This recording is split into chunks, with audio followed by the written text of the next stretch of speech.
Hello বন্ধুরা, আমরা চলে এসেছি আজকে নৈহাটি বড় মায়ের কাছে পুজো দিতে। তো আমাদের পুজো হয়ে গেছে, এই দেখো কে কে এসছি। আমার কাকিমা এসছে, আমার মেয়ে এসছে। তো কাকিমা কেমন লাগছে পুজো? খুব ভালো, খুব শান্তি পেয়েছি পুজো দিয়ে। আবার আসবো মনের ইচ্ছা পূরণ হলে। হ্যাঁ, আমরা অনেক দিন থেকেই প্ল্যান করছিলাম, বলো। একদম।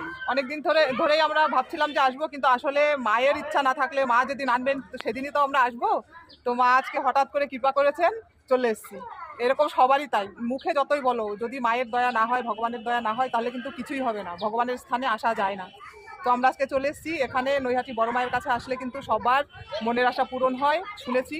তো আমরা এসেও পুজো করে গেলাম।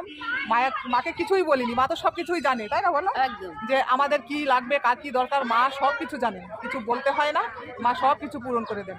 তো আবার আসবো, খুব ভালো লেগেছে, অনেক দিনের ইচ্ছা ছিল, ইচ্ছাটাও পূরণ হলো। আপনারাও আসবেন। হ্যাঁ, যার যার ইচ্ছা সবাই আসবেন, কিন্তু বেশি দূর না। মানে শিয়ালদার দিক থেকে আসলে ট্রেনে উঠে নৈহাটি নেমেই একদম হাঁটা পথে 5 মিনিট, আর কৃষ্ণনগর দিক থেকে আসলেও লোকাল ট্রেনে উঠে একদম নৈহাটি নেমে হাঁটা পথে 5-7 মিনিট, কোনো ব্যাপার নেই, চলে আসবেন।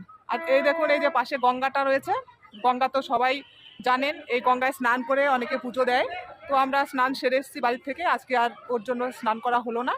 তো যাই হোক, দেখা হচ্ছে পরের ভিডিওতে, টাটা।